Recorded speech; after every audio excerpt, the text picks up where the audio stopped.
Je m'appelle Stella. Je suis retraitée active depuis 10 ans. Alors bonjour, je m'appelle Patrick et puis je suis retraité depuis 5 ans.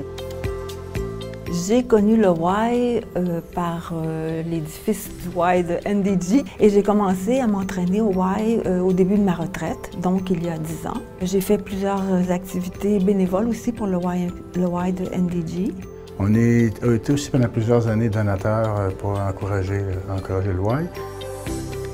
Je m'appelle Simona, je suis italienne, je suis née à Rome. Je suis assistante conseillère pédagogique pour le département des langues étrangères. J'ai entendu parler de l'école de langue et j'ai dit voilà, mon projet COVID, j'apprends l'espagnol.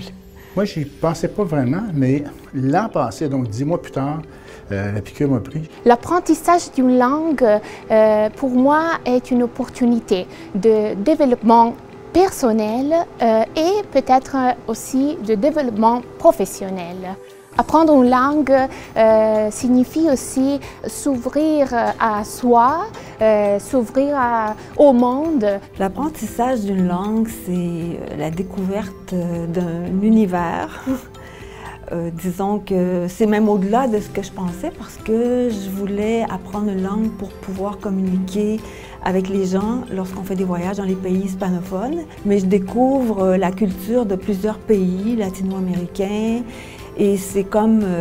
c'est un voyage finalement sans se déplacer. C'est comme si on s'ouvre à quelque chose, en tout cas pour moi, d'inédit. J'ai rencontré beaucoup de personnes qui suivaient des cours pour différentes raisons. Par exemple, j'ai rencontré des élèves, des étudiants qui voulaient suivre un cours de langue pour parler avec la famille d'origine, avec son partenaire, ou pour parler la langue au travail, ou parce qu'ils aimaient tout simplement les langues, ils aimaient la culture, ils aimaient apprendre. Ce à quoi j'aspire, c'est vraiment de maîtriser cette langue-là.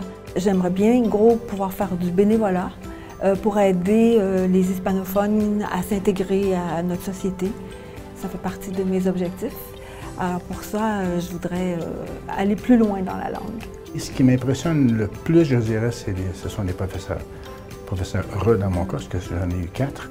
Et les 4 étaient des personnes tellement dévouées, qui font beaucoup plus que leur travail finalement.